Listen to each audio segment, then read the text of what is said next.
जिस दिन आपने अपनी सोच को बड़ा कर लिया उस दिन बड़े बड़े लोगों के दिमाग में आप आना शुरू हो जाओगे। हाय गाइस, मैं हूं सुदेश कुमार और तिरछी बात चैनल में आपका स्वागत है। साथियों, जैसा कि आपको पता है हम यहां पे विशेष मुद्दों के ऊपर चर्चा करते हैं और आज का हमारा विशेष मुद्दा भी बहुत ही इंटरेस्टिंग होने वाला है। और हमारे साथ रहते हैं अजीत मास्टर जी। राम राम जी। और मेरी तरफ से भी सभी भाइयों को हाथ जोड़कर राम राम। साथियों, आज का जो विशेष मुद्दा है वो ये है कि जब इलेक्शन होते हैं सरपंची के, तो सरपंचों के सामने क्या क्या परेशानियां आती हैं उस इलेक्शन में, यानी कि सरपंच बनने के दौरान सरपंचों के सामने क्या क्या परेशानियां आती हैं, क्या क्या दिक्कतें आती हैं और उन दिक्कतों को किस तरह से हटाया जा सकता है। इस मेथड के ऊपर, इस बात के ऊपर हम यहाँ पे चर्चा करने वाले हैं और अच्छी तरह से यहाँ पे हम अपने पूर्ण विवेक से यहाँ पे इस टॉपिक के ऊपर, इस मुद्दे के ऊपर यहाँ पे चर्चा करेंगे। तो अजीत मास्टर जी, जब सरपंची का इलेक्शन आता है और सरपंच बनने के लिए लोग खड़े होते हैं इलेक्शन पर, तो उनके सामने क्या क्या परेशानियाँ आती हैं, किन किन परेशानियों का सामना उन लोगों को करना पड़ता है, इसके बारे में आप अपनी राय बताएँ थोड़ी सी। देखो जी, हर 5 साल में इलेक्शन होते हैं और हर बार को नया सरपंच बनता है या पहले वाला दोबारा से बन जाए, लेकिन चेंज तो होता है ना। 6 महीने पहले बस्ता को रख लेते हैं और फिर उसके बाद बस्ता जब मिलता है, जब नया इलेक्शन हो जाता है, उसके बाद मेरे विचार से इलेक्शन निर्विरोध होना चाहिए। सरकार कहती है कि खर्चा, सरपंची में खर्चा कुछ नहीं है। सरकार के मायने देखे जाएँ तो खर्चा कुछ भी नहीं है, क्योंकि सरकार जो होती है वो कहती है कि फार्म भरो और वोट लो और मतलब इलेक्शन है वो। लेकिन आपने देखा होगा, जब खर्चा सरकार ने कह दी कि सरकार की नज़र में खर्चा कुछ नहीं है, आपने भी देखा होगा खर्चा कुछ नहीं है। लेकिन जब हम इलेक्शन से पहले देखें, सरपंच 5-7 खड़े या 10 खड़े या 12 खड़े या गाँव गए, एक सरपंच कोई मिठाई बांट रहा है, कोई कुछ बांट रहा, कोई दारू बांट रहा, कोई कुछ बांट रहा। मतलब खर्चा उनको इतना रही है कि ज़्यादा भी ज़्यादा 25 लाख 50 लाख तक पहुँचने, 25 से 50 के बीच में खर्चा हुआ एक आदमी को। अब तुम 10 आदमी लगा लो, सरपंच भी ठाड़े हरे, कितना होगा खर्चा। तब मेरे कहने का तात्पर्य हुआ, सरकार के मायने में खर्चा कुछ नहीं है। लेकिन आपने देखा होगा होटल में परोठी खामें जो वोटर रहे, कई दिन पहले, एक महीने पहले भी ड्यूटियों को छोड़कर अपने घर पर रुक जाते हैं। ड्यूटियाँ छोड़ कर घर पर रुक जाएँ और फिर ना काम पे जा रहे और फिर दारू पी के बहन बेटी ने परेशान करें।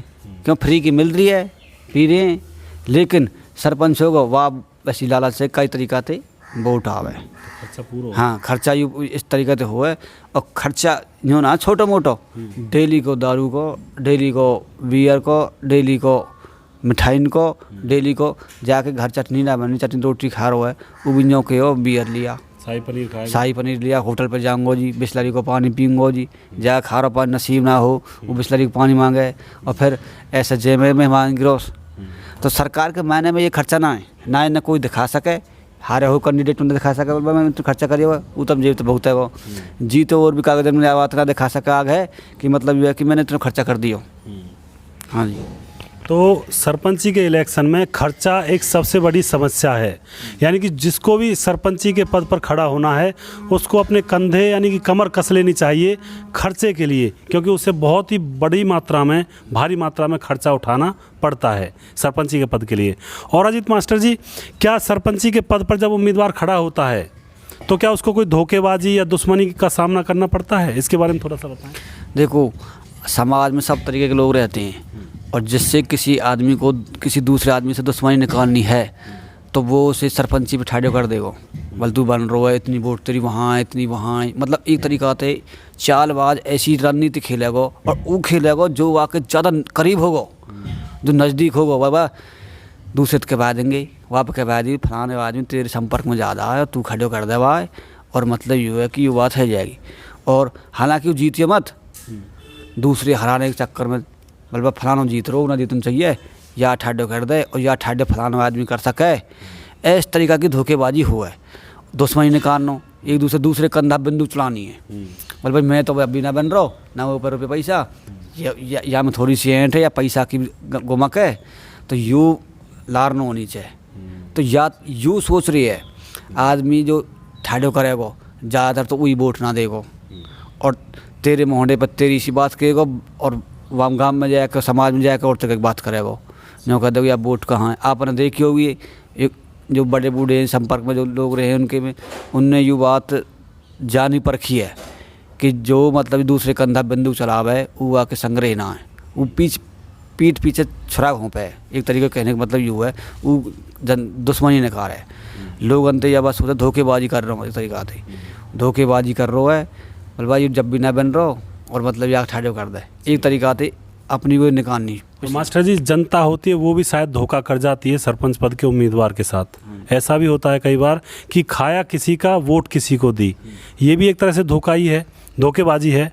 और दुश्मनी भी निकाल जाते हैं कुछ लोग, क्योंकि दुश्मनी जो लोग निकालना चाहते हैं वो अपने दुश्मन को दिखाएंगे ऐसे कि जैसे कि हम उसके दुश्मन नहीं हैं, यानी कि अपना दोस्त बना के चलेंगे उसको, और उसको फिर सरपंची के पद पर खड़ा कर देते हैं जबकि वो सरपंची के योग्य नहीं होता है। उसको इसीलिए वो सरपंची के पद पर खड़ा करते हैं क्योंकि सरपंच तो वो बनेगा नहीं और उसका पैसा लग जाएगा बहुत ज़्यादा। यहाँ पे क्या होगा, यहाँ पे वो अपनी दुश्मनी निकाल लेगा, उसकी दुश्मनी यहाँ पे निकल जाएगी। तो मास्टर जी अगला प्रश्न मैं पूछना चाहूँगा आपसे कि जो सरपंच पद के लिए उम्मीदवार खड़ा होता है क्या वह ज़िंदगी भर के लिए उसके बाद फिर बेरोज़गार बन जाता है, यानी कि कोई काम करता है या नहीं करता है? जैसे भी कोई इंसान सरपंच पद के लिए खड़ा होता है और वो सरपंच बनता भी नहीं है, ये सोचिए आप, फिर भी क्या वो बेरोज़गार बन जाता है पूरे ज़िंदगी भर के लिए या फिर वो फिर भी अपने खाने कमाने में लगा रहता है? इसके बारे में थोड़ा सा आप बताएंगे।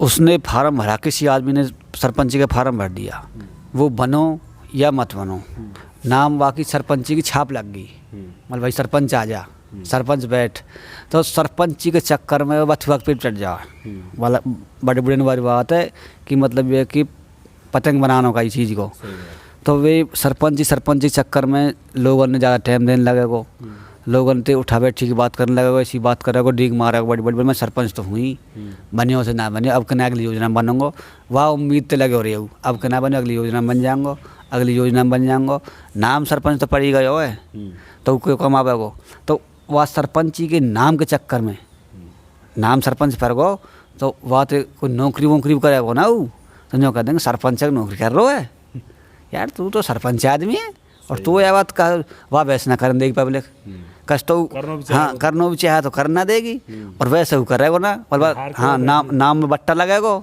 इज्जत में दाग लगेगा, तो मतलब ये है कि वह कहने का तात्पर्य यूँ है कि मतलब ज़्यादातर बेरोजगार से ही है यार, बहुत ही कम लोग हैं जो मतलब उसके बाद अपने काम धंधे देख लें। सही बात है, नहीं तो निठल्ला से और बेरोजगार से बैठना पड़ा है। तो सरपंची के पद पे मास्टर जी जैसे कोई खड़ा होता है तो या बनो वो सरपंच या ना बनो, उसके मन में एक आत्मसम्मान की भावना आ जाती है और लोगों के सामने बड़ा बनने की वो कोशिश करता रहता है। वो मोस्टली अगर कोई पहले जॉब भी कर रहा होगा, कोई नौकरी कर रहा होगा छोटी मोटी, तो सरपंच पद पे खड़े होने के बाद वो उस प्राइवेट जॉब को छोड़ देगा। सरकारी जॉब कर रहा है वो तो हालांकि सरपंच पद पे खड़ा हो ही नहीं सकता, तो वो उस जॉब को छोड़ देगा और वो दोबारा भी उस जॉब को नहीं पकड़ना चाहेगा क्योंकि लोग उसे नहीं पकड़ने देंगे। लोग कहेंगे कि सरपंच होकर के आप ऐसा काम करते हो वैसा काम करते हो, तो वो मतलब एक झूठे भ्रम में अपनी ज़िंदगी को पाल लेता है, उससे आगे आने वाली ज़िंदगी को, और वो एक तरह से बेरोज़गार ही हो जाता है, इसको हम यही कह सकते हैं। तो अजीत मास्टर जी अगला प्रश्न मैं करना चाहूँगा, क्या झूठा दिखावा करने की आदत बन जाती है सरपंचों की? जब कोई पद पर खड़ा होता है, उम्मीदवार बनकर खड़ा होता है, जब वो सरपंची का इलेक्शन लड़ता है कोई भी उम्मीदवार, तो क्या वहाँ पे वो झूठा दिखावा करने की उसकी आदत बन जाती है या नहीं बनती है? इसके बारे में आपकी क्या राय है? ये तो जी विरासत में मिले और गुन रहे हैं, लेकिन जो सरपंची मेहमरी इसमें में पड़ गो तो चाहे ना कर रो, रास्ता में चलते राम राम भी, हाँ उससे पहले, हाँ जहाँ बैठक है उससे पहले, अब मैं कोई पद पर ना हूँ तो मतलब मैं नहीं निकल जाऊँगा, सरपंच होगा या यूँ निकल जाएगा ना, राम राम करेगा, 4 आदमी बैठेंगे आदि पोत, और जब इलेक्शन आवेगा 5-6 महीना पहले से ही हाथ जोड़ेगा, पामन पड़ेगा और न्योकेगो जी हाँ जी, मतलब लोगों ने समाज में रहते हुए सबकी पता हो रही है कि कौन सा कितने पानी में, कौन सा आदमी कितने पानी में, क्योंकि बड़े बूढ़े यह बात बता दें भैया को बाबा ऐसो ये छोरा ऐसो, तो मतलब थोड़ा बहुत तो संतान गुण आम ही है, डीएनए टेस्ट तो यही करे, पता होगी डीएनए तो मिले ही हैं, तो झूठा दिखावा ज़्यादातर सब ही करें।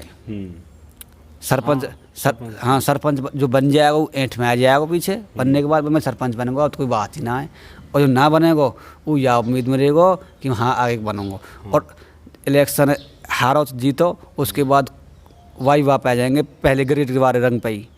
उसके बाद फिर इलेक्शन आएंगे, अब सोच 5-6 महीने पहले फिर वाई ढाल में आ जाएंगे, बोला आपके बन जाऊँगा, पहले तो हाथ जोड़न लगूँ, राम राम करने लगूँ। तो मतलब ये है कि यूँ झूठा दिखावा एक तरीका से। सही बात है। हाँ, घर में मतलब ये कुछ भी ना, मतलब घर की संतुष्टि है ना रही है, सरपंच जब ठाड़े है, घर की बर्बादी कर रहा है। सही बात है।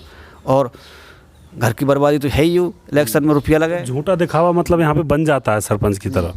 तो साथियों, जब भी हम सरपंची के पद पर खड़े होते हैं तो ये हमारी एक मजबूरी बन जाती है कि हम एक तरह से थोड़ा बहुत झूठा दिखावा यहाँ पे करने लगते हैं।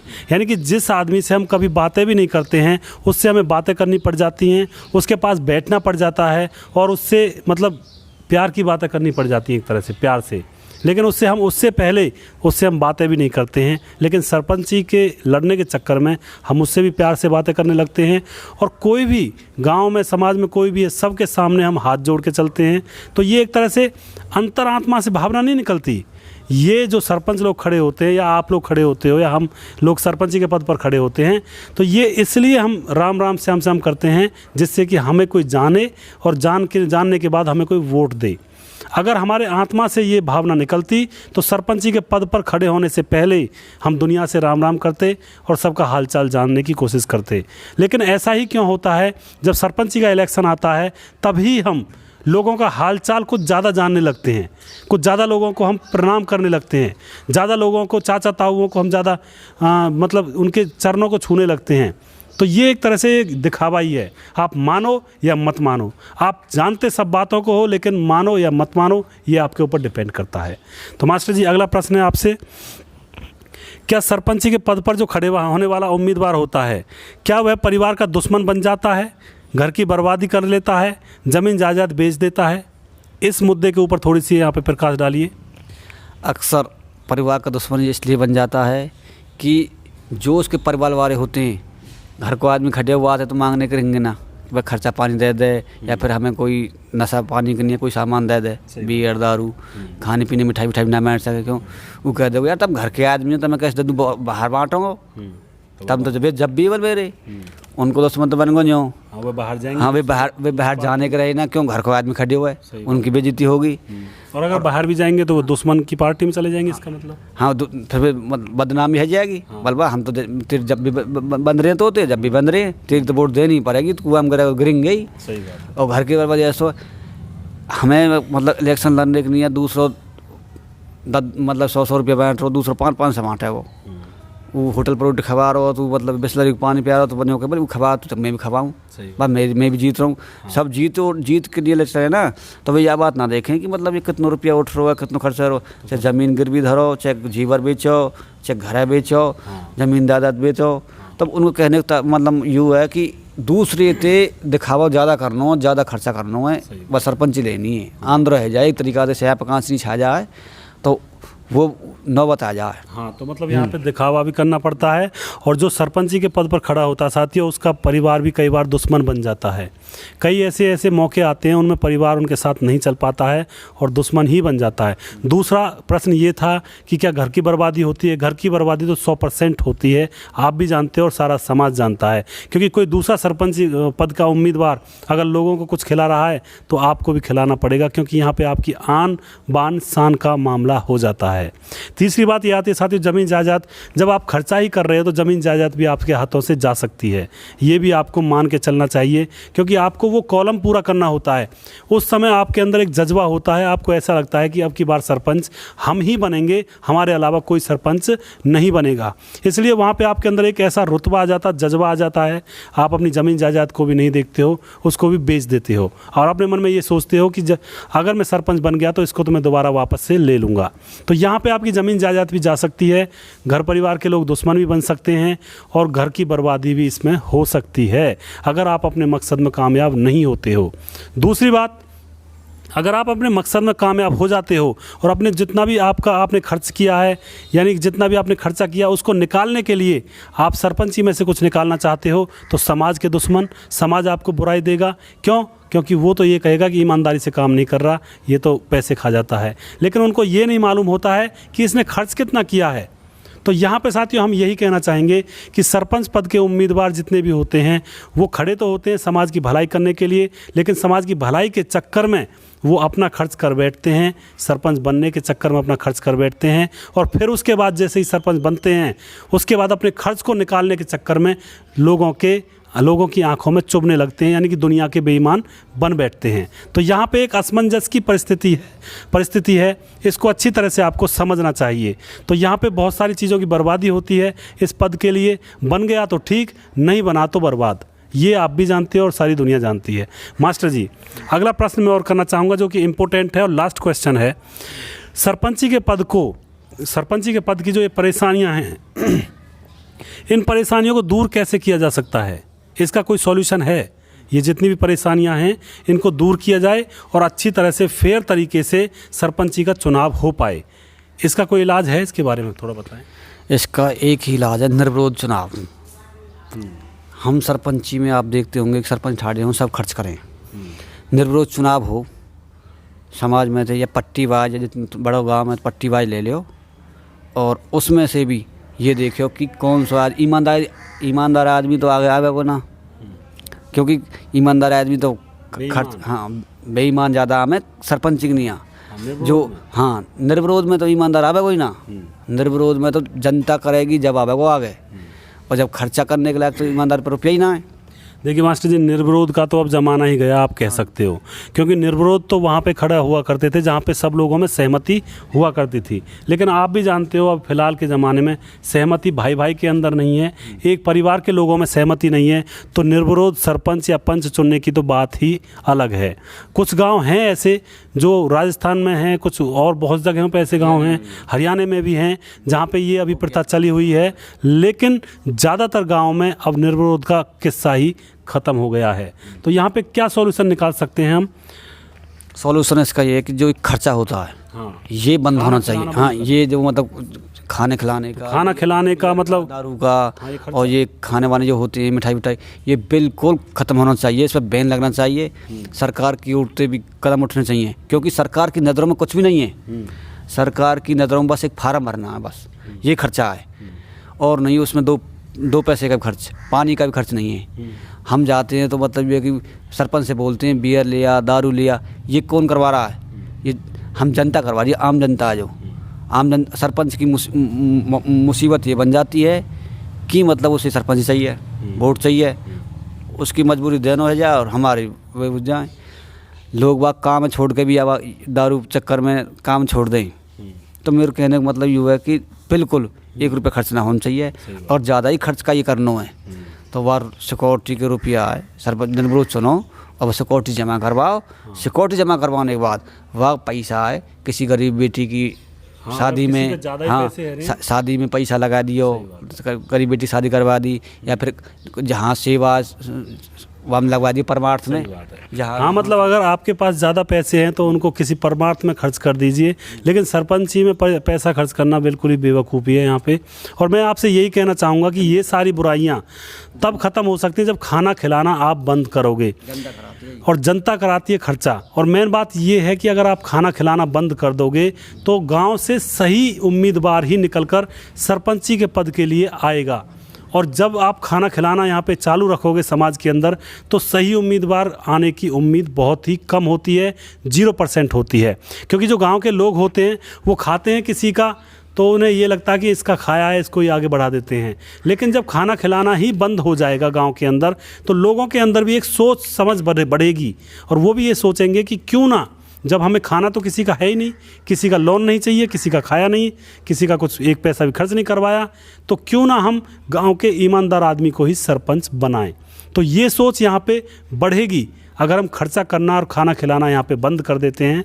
लोगों को खाना खिलाना यानी कि पैसे खिलाना, दारू पिलाना, ये अगर बंद कर देते हैं तो लोग भी ईमानदार सरपंच को बाहर निकाल कर लाएंगे, ईमानदार सरपंच को गांव का सरपंच बनाएंगे, ईमानदार लोगों को ही आगे आने का यहाँ पे मौका मिलेगा। लेकिन खाने खिलाने की प्रथा में साथियों ईमानदारी छूट जाती है बहुत कोसों पीछे, और यहाँ पे आ जाते हैं कुछ और ही तरह की प्रवृत्तियाँ इस पद के लिए आ जाती हैं। तो मैं यहाँ पे यही कहना चाहूँगा आपसे कि इस विशेष बुराई को अगर बंद करना है, समाप्त करना है समाज में से, तो खाना खिलाना आपको बंद करना होगा और जनता को भी समझना होगा, जनता को भी ये समझना होगा कि हमें किसी का नहीं खाना है और इंसान मतलब ईमानदार आदमी को ही वोट यहाँ पे देनी है। तो मैं उम्मीद करता हूँ साथियों आपको ये छोटा सा प्रोग्राम पसंद आया होगा और नेक्स्ट वीडियो हम बहुत जल्दी लेकर आएंगे। साथियों अगर आपके मन में कोई क्वेरी है या कोई सवाल है या जवाब है तो आप हमें हमारे कमेंट बॉक्स में लिखकर अपना सवाल जवाब पूछ सकते हैं। और साथियों आपके पास अगर कोई मुद्दा है तो आप अपने मुद्दे को या किसी भी टॉपिक के ऊपर आप चर्चा करवाना चाहते हो हमारे चैनल पर, तो अपने मुद्दे को आप हमारे कमेंट बॉक्स में लिखें और हम तक भेजें। अगर आपका मुद्दा, आपका जो भी प्रश्न है वो समाज हित, राष्ट्र हित और जनहित में होगा और अच्छा होगा तो उस प्रश्न को हम अपने प्रोग्राम में शामिल करेंगे और उसके ऊपर यहाँ पे हम वीडियो बनाएंगे और पूर्ण विवेक से हम उस प्रश्न के ऊपर यहाँ पे चर्चा करेंगे। तो मैं उम्मीद करता हूँ आपको ये वीडियो अच्छा लगा होगा और नेक्स्ट वीडियो हम बहुत जल्दी लेकर आएंगे। साथियों तब तक के लिए आप अपना ख्याल रखिए। कोरोना बीमारी का समय चला हुआ है, सतर्क रहिए, सावधान रहिए। धन्यवाद।